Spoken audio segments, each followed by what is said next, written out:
Good morning to all of you. Welcome to all in my class. Friend, this is Archana Economica, जो provide कराता है economics, home science and general studies related all the content completely free of cost. Friends, home science की हमारी series चल रही है, right. Home science पे हमने क्वेश्चन नंबर 10 पे पहुँचे हुए थे, राइट. एंड वीडियो स्टार्ट करने से पहले मैं आपसे एक रिक्वेस्ट करना चाहती हूँ. अगर आप चैनल पे नए हैं तो please subscribe my channel and video को लाइक कर दीजिए, अपने फ्रेंड्स में शेयर कर दीजिए, hit the bell icon, right. Notification on कर दीजिए सो दैट आपको कोई भी नया वीडियो आया, नया कंटेंट आए तो आप तक नोटिफिकेशन पहुंच जाए, right. And first of all second thing, most important information है डियर कि हमारी paid batch TGT PGT economics, TGT PGT home science and TGT PGT आपका ये CTET examination, TGT PGT economics, TGT PGT home science and CTET examination, ठीक. इनके paid batch start हो चुके हैं. If you are interested to join the class then kindly let me know, comment in comment box. I will add you in my class, right. Classes are going on. So, without wasting our time, let's start. Question number 10. गृह व्यय में मितव्ययता के लिए किन बातों को ध्यान रखना आवश्यक है? 2016-17, राइट.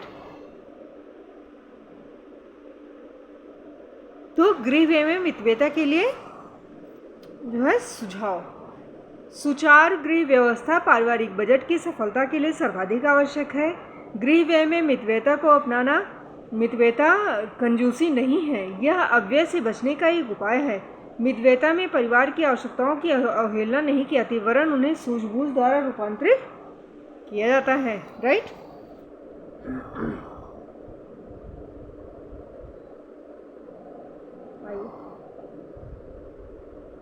रूपांतरित किया जाता है, राइट. मितव्ययता के लिए वस्तुओं की कीमतों की पूर्ण जानकारी, कीमतों की तुलना, विभिन्न वस्तुओं के गुण दोष की जानकारी, उनके कम कीमत में उपलब्ध होने वाले स्थान की जानकारी आवश्यक होती है. मितव्ययता के लिए निम्नलिखित बातों को अनिवार्य रूप से ध्यान में रखना चाहिए. आवश्यकता अनुसार खरीद आवश्यकता अनुसार ही करना चाहिए. कुछ गृहिणियां प्रत्येक वस्तु को थोक में खरीदती हैं. यह आदत जहां कुछ बचत करती है वहीं वस्तु के प्रयोग में लापरवाही होने के कारण उसे हानि भी करती हैं, राइट. फिर आपका नगद भुगतान आ गया, ठीक है ना. आइए फ्रेंड्स, नगद भुगतान मितव्ययता की धारणा के अनुसार समस्त घरेलू यथासंभव नगद भुगतान के द्वारा ही खरीदना चाहिए. आजकल बहुत सी वस्तुएं किस्तों पर मिलने लगी हैं. इन वस्तुओं की किस्तों पर लेने पर ब्याज भी चुकाना पड़ता है. उधार अथवा किस्तों पर सामान लेने की आदत विकसित हो जाने पर अनावश्यक वस्तुएं खरीद ली जाती हैं जिससे पारिवारिक बजट बिगड़ जाता है. सही स्थान से खरीदारी. प्रत्येक घर का प्रत्येक सामान, चाहे वह खाने का हो या पहनने का हो, सदैव विश्वसनीय दुकान से ही खरीदना चाहिए. इससे उचित कीमत पर अच्छा सामान मिलेगा. गुणों की पहचान. गृहिणी को अच्छी, शुद्ध एवं ताज़ी वस्तुओं की पहचान होनी चाहिए. उसे सस्ते व पौष्टिक गुणों वाले पदार्थों का ही प्रयोग करना चाहिए. कुछ वस्तुएं थोक में खरीदना चाहिए. कुछ वस्तुएं ऐसी होती हैं जिन्हें वर्ष भर खरीदने की आवश्यकता बनी रहती है, जैसे गेहूँ, चावल. इस प्रकार की वस्तुओं को कटाई के अवसर पर, यानी जब उनका सीज़न हो, राइट, उसी समय खरीद के रख लेना चाहिए. चलो, थोक में खरीदना वही बता रहे ना, ठीक है. कटाई के अवसर पर आवश्यकता अनुसार खरीद लेना चाहिए. इस अवसर पर ये सस्ती मिल जाती हैं. इससे मितव्ययता में योगदान होता है. संरक्षण विधि का ज्ञान. यदि गृहिणी को खाद्य सामग्री के संरक्षण का ज्ञान है तो वह घर पर ही अचार, मुरब्बे, टमाटर, चटनी तैयार कर सकती है. मितव्ययता के दृष्टिकोण से इन वस्तुओं को घर पर ही तैयार कर लेना चाहिए. गृह कार्यों के लिए कम से कम सेवक रखना. घर के आवश्यक कार्य जैसे खाना बनाना, कपड़े धोना, घर की सफाई गृहिणी को स्वयं ही करना चाहिए. ठीक।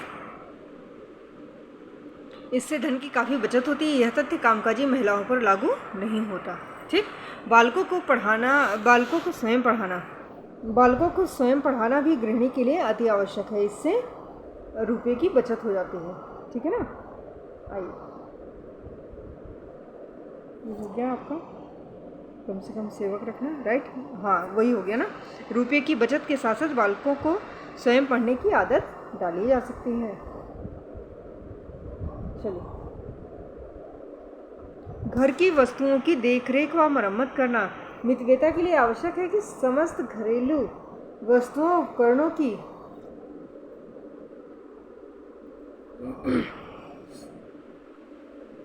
देखभाल तथा मरम्मत करना चाहिए।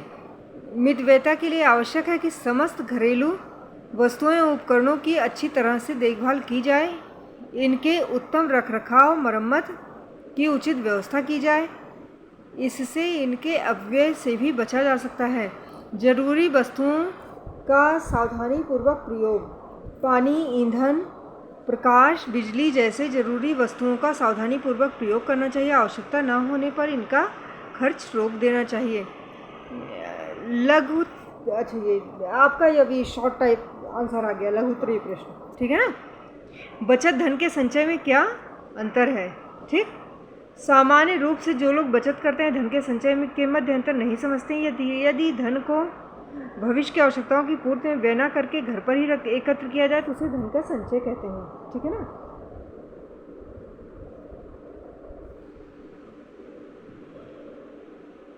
और यदि बचाए गए धन का समुचित विनियोग किया जाए तो उसे बचत कहते हैं। उचित विनियोग द्वारा बचाए गए धन में निरंतर वृद्धि होती है, जबकि संचित धन क्रमशः मूल्य उसका घटता रहता है। साथ ही चोरी आदि की भी चिंता बनी रहती है। पारिवारिक बचत का समुचित विनियोग किया जाना चाहिए। चेक भरते समय किन बातों का ध्यान रखना चाहिए। चेक भरते समय निम्न बातों का ध्यान रखना चाहिए। आइए देखते हैं किन बातों का ध्यान रखना चाहिए। आइए, चलिए, नंबर 1, दिनांक, मतलब डेट मोस्ट इम्पॉर्टेंट है किसी भी चेक बुक पर, राइट। साधारणतः जिस दिन चेक लिखा जाता है वही दिनांक चेक पर लिखी जाती है। कभी कभी चेक पर आगे की दिनांक डाल दी जाती है। ऐसा प्रायः उस दशा में किया जाता है जब लेखक भविष्य में किसी निश्चित दिनांक को ही रुपया अदा करना चाहता है। इस दशा में जब तक वह दिनांक नहीं आती तब तक चेक का भुगतान नहीं किया जा सकता। इस प्रकार के चेक को आगामी दिनांक का चेक कहा जाता है, post dated cheque. Post dated cheque, ठीक है ना। आगामी दिनांक मतलब पोस्ट डेटेड, डेट आपका पोस्ट डेटेड हो, ठीक है ना। कभी कभी कुछ चेकों पर पिछली यानी पूर्व की दिनांक भी डाल दी जाती है, राइट। पिछला जो लास्ट कुछ दिन पहले का डेट डाल दो, ठीक है। इस प्रकार के चेक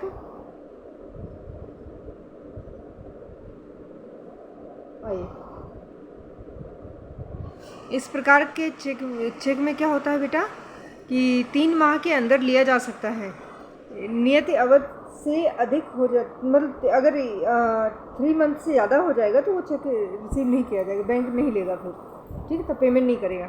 3 माह से अधिक पुराना चेक यानी बासी चेक, स्टॉल चेक को जो है बैंक उससे पेमेंट नहीं करता उसका। पाने वाले का नाम, किसके नाम पर आप चेक काट रहे हो, ठीक है ना। प्राप्तकर्ता का नाम लिखते समय आदर्श सूचक शब्द, डिग्री जैसे श्री, श्रीमान, पंडित, श्रीयुत, डॉक्टर, प्रोफेसर, इंजीनियर आदि नहीं लिखा जाता।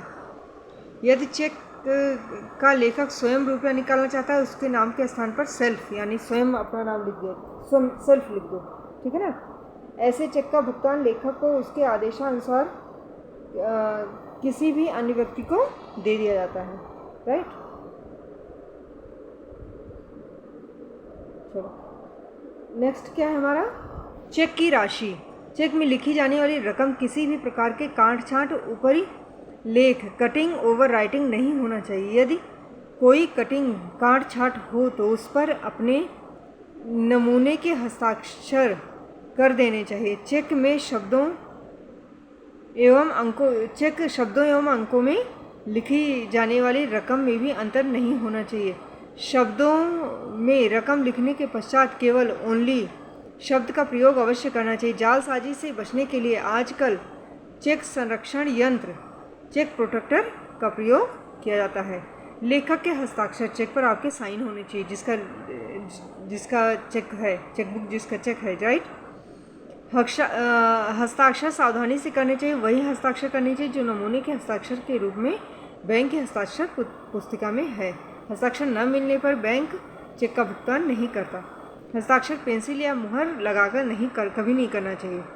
प्रतिपर्ण भरना, चेक के बाईं ओर के भाग को प्रतिपर्ण बोलते हैं।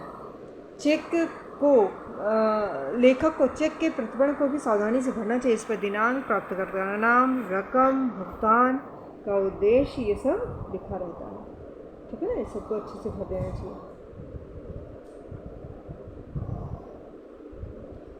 देना चाहिए, इससे जो है भावी संदर्भ में सुविधा होती है। नेक्स्ट क्वेश्चन है हमारा क्वेश्चन नंबर 3। पारिवारिक स्तर को ऊंचा उठाने के लिए गृहिणी को क्या करना चाहिए? पारिवारिक स्तर को ऊंचा उठाने के लिए गृहिणी को पारिवारिक आय का पूर्ण ज्ञान होना चाहिए। आवश्यकताओं की प्राथमिकता के क्रम में धन का व्यय करना चाहिए। अधिक मूल्य वाले खाद्य पदार्थों के स्थान पर समान पौष्टिक गुणों वाले कम मूल्य के खाद्य पदार्थ खरीदने चाहिए। फसल के समय आज खरीदकर उनका संरक्षण करना चाहिए। पारिवारिक आय में वृद्धि के उपाय अपनाने चाहिए, क्योंकि अधिक आय एवं बचत द्वारा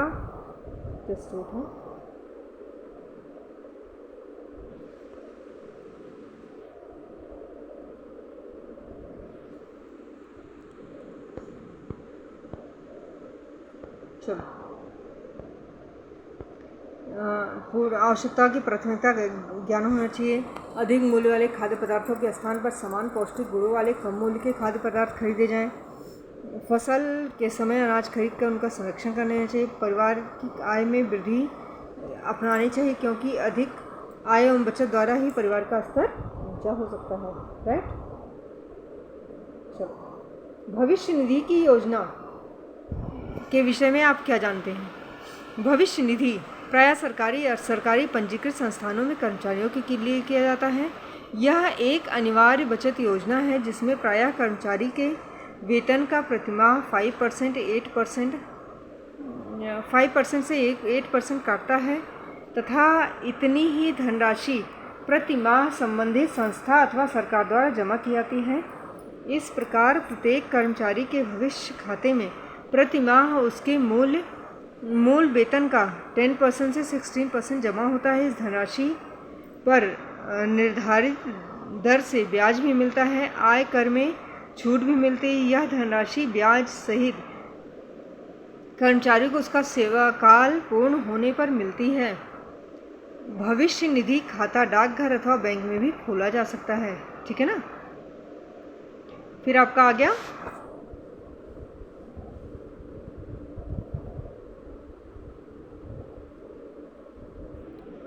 आपका प्रोविडेंट फंड, पीएफ, ठीक है ना, पीपीएफ जिसे बोलते हैं, सार्वजनिक प्रोविडेंट फंड।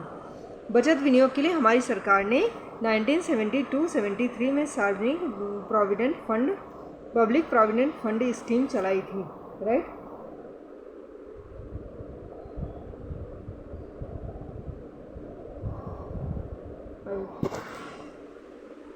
पंजीकृत संस्थानों कर्मचारियों के लिए होता है। अनिवार्य बचत योजना है। प्रत्येक कर्मचारी के लिए 5% 8% काटता है।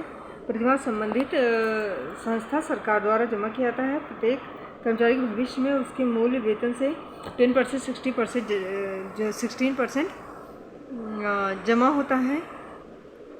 इस धनराशि पर निर्धारित दर से ब्याज भी मिलता है। आयकर में छूट मिलती है। यह धनराशि ब्याज सहित कर्मचारी को उसका सेवा काल पूर्ण होने पर मिलता है। भविष्य निधि खाता डालकर अथवा बैंक में भी खोला जा सकता है। टिप्पणी के लिए दिमाग खराब हो गया मेरा, वही पीपीएफ, ठीक है ना, पीपीएफ के बारे में। बचत विनियोग हमारी सरकार ने 1972-73 में सार्वजनिक provident fund, public provident fund, PPF scheme के तहत चलाया था। इस योजना के अंतर्गत कोई भी व्यक्ति पारिवारिक बचत की राशि को एक विशेष खाता खोल सकता है, ठीक है ना।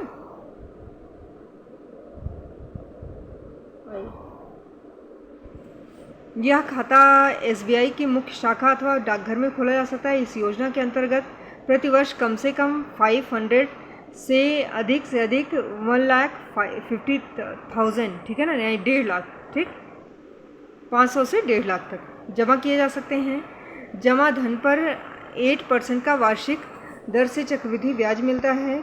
ब्याज दर समय समय पर बदलती रहती है। इस योजना में जमा की जाने वाली धनराशि पर आय कर में भी छूट मिलती है। यहाँ यह स्पष्ट कर देना आवश्यक है कि इस योजना के अंतर्गत जमा धन पर मिलने वाला ब्याज पूर्ण रूप से आय कर से मुक्त होता है। इस खाते में जमा धन की किसी भी न्यायालय द्वारा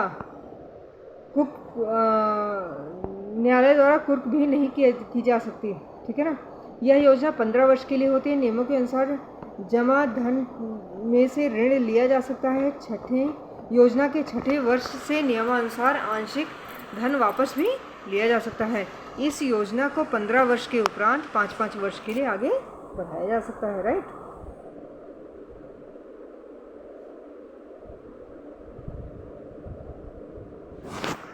यह खाता भारतीय स्टेट बैंक की मुख्य शाखा अथवा मुख्य डाकघर में खोला जा सकता है। इस योजना के अंतर्गत प्रति वर्ष कम से कम 500, अधिकतम वही सेम अभी पढ़ चुके हैं। इस योजना में धनराशि आयकर में छूट मिलती है, इनकम टैक्स में छूट मिलती है। स्पष्ट कर देना आवश्यक है कि इसके अंतर्गत जमा धन पर ब्याज पूर्ण रूप से इनकम टैक्स फ्री होता है। इस खाते में जमा किसी न्यायालय द्वारा कुर्क नहीं किया जाता, 15 वर्ष के लिए होती है, ठीक। और योजना के छठे वर्ष से नियमानुसार आंशिक धन वापस भी लिया जा सकता है। इस योजना को 15 वर्ष के उपरांत 5-5 वर्ष के लिए आगे बढ़ाया जा सकता है, ठीक है ना। चलो, ये हो गया बेटा, ठीक है ना, 5-5 वर्ष के लिए। अच्छा, सेम आ गया, ओहो, इट्स ओके। चलो, टिप्पणी लिखिए। राष्ट्रीय बचत पत्र, एनएससी जिसे बोलते हैं, ठीक है ना। राष्ट्रीय पारिवारिक बचत का एक अच्छा साधन है राष्ट्रीय बचत पत्र, नेशनल सेविंग सर्टिफिकेट। इस योजना का संचालन डाकघर के माध्यम से किया जाता है। इस योजना में धन जमा करने पर आय कर में नियमानुसार छूट मिलती है। ये बचत पत्र 100 रुपीज़ से 500, 1000, 5000, 10,000 के मूल वर्ग में होता है। ये बचत पत्र एक नाम से अथवा संयुक्त नामों से भी लिए जा सकते हैं। इनके नामांकन की सुविधा भी उपलब्ध होती है। यह योजना 2 प्रकार की होती है, 5 वर्षीय योजना, 10 वर्षीय योजना, ठीक। दोनों में मिलने वाले ब्याज में कुछ अंतर रहता है। ब्याज दर समय समय पर बदलती रहती है। बैंक के बचत खाते अथवा चालू खाते में क्या अंतर है, दोनों की उपयोगिता लिखिए। चालू खाते बचत खाते में अंतर बताइए, ठीक है।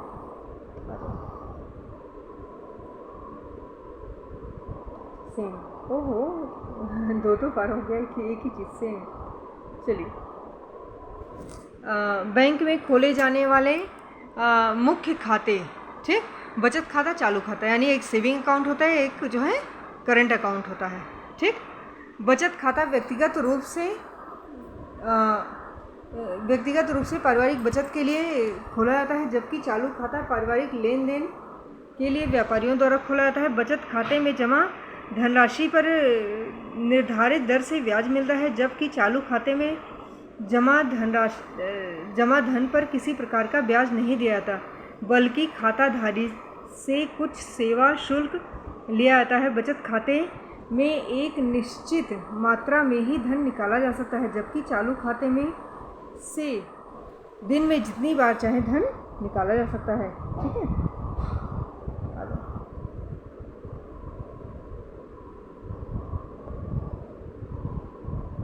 यहाँ स्पष्ट कर देना आवश्यक है कि बचत खाता घरेलू खाते के दृष्टिकोण से चालू खाता व्यापारिक लेन देन को अधिक सुविधाजनक बनाने के दृष्टिकोण से उपयोगी होता है। सेविंग अकाउंट फैमिली के लिए, हाउस होल्ड के लिए होता है, और आपका करंट अकाउंट बिजनेसमैन के लिए होता है, ठीक है ना। सेविंग अकाउंट पे इंटरेस्ट मिलता है और आपके करंट अकाउंट पे इंटरेस्ट नहीं मिलता, राइट। फिर पासबुक चेकबुक में क्या अंतर है, वर्णन कीजिए। आइए, चलिए, चेकबुक क्या है, बैंक के कार्य बताइए। चेकबुक पासबुक में अंतर, सबसे पहले बैंक के कार्य। पारिवारिक बचत का सर्वाधिक लोकप्रिय माध्यम बैंक है। बैंकों में धन जमा करने के साथ साथ हम अपने आभूषण भी, ज्वेलरी भी रख सकते हैं। कुछ भुगतान में उसके लिए आपका कुछ पेमेंट देना पड़ेगा बैंक को, ठीक है।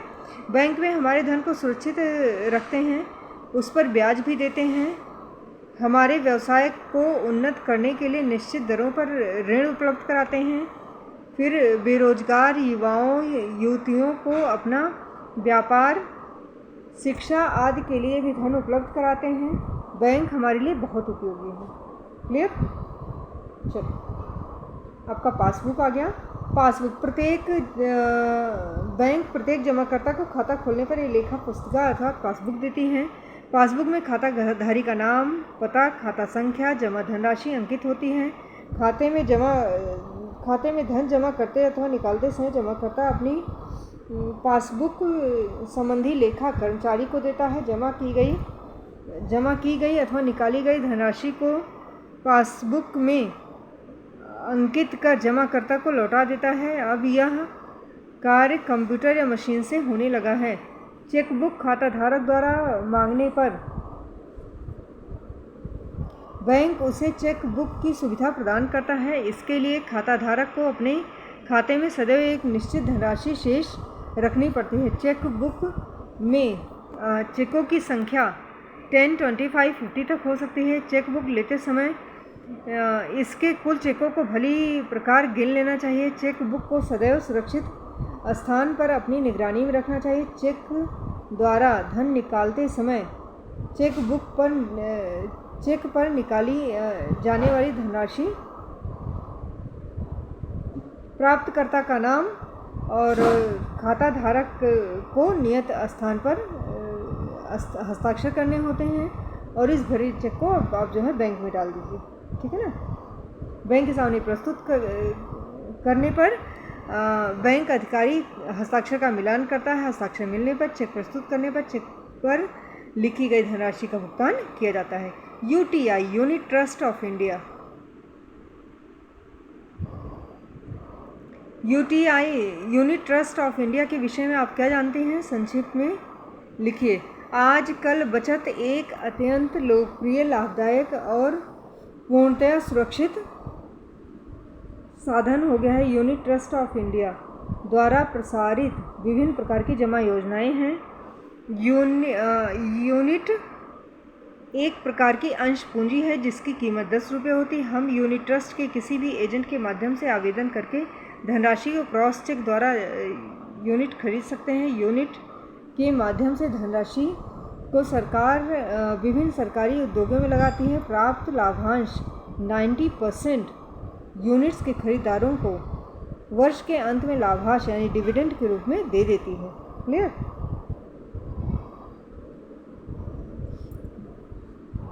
ये यूनिट्स रुपए की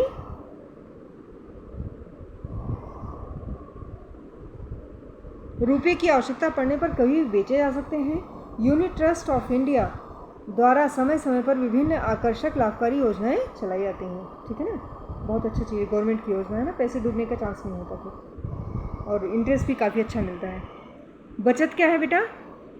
ठीक, सेविंग, बचत। पारिवारिक आय में से, ये हमारे शॉर्ट क्वेश्चंस आ गए, वेरी शॉर्ट। पारिवारिक आय में से परिवार की वर्तमान आवश्यकताओं की पूर्ति के लिए व्यय करने के उपरांत जो धनराशि शेष रह जाती है उसे बचत कहते हैं। प्रत्यक्ष और अप्रत्यक्ष आय में क्या अंतर है? प्रत्यक्ष आय धन, वेतन आदि के रूप में होती है, जबकि अप्रत्यक्ष आय सुविधाओं, बिना किराए का मकान, निःशुल्क चिकित्सा आदि के रूप में होती है। राइट? डाकघर में बचत खाता खोलने का क्या लाभ है, समझाइए। आइए, डाकघर में बचत खाता खोलने से बचत करने की आदत को प्रोत्साहन मिलता है। जमा धनराशि सभी प्रकार से सुरक्षित होती है। व्यक्तिगत संयुक्त खातों पर निर्धारित दर से वार्षिक ब्याज मिलता है। थोड़ा स्टॉप करें क्या वीडियो को? ये क्वेश्चन पढ़ लेते हैं, थोड़ा स्टॉप कर देते हैं, ठीक है ना, नेक्स्ट वीडियो पे आएंगे।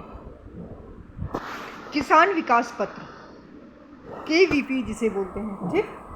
घरेलू, ये क्या चीज़ है बेटा? देखो, घरेलू बचत के विनियोग के लिए उत्तम योजना किसान विकास पत्र भी है। यह योजना डाकघर के माध्यम से चलाया जाता है। इस योजना के अंतर्गत जमा धनराशि 9 वर्ष 5 माह 9 वर्ष 5 माह पहले होता था, अभी मोर देन 10 ईयर हो गया है, ठीक है ना, में दुगनी हो जाती है।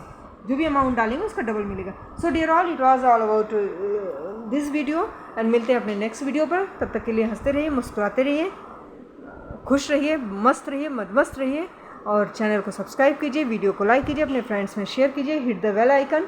मिलते हैं अपने नेक्स्ट वीडियो पर हंसते गाते मुस्कुराते हुए। Love you all guys.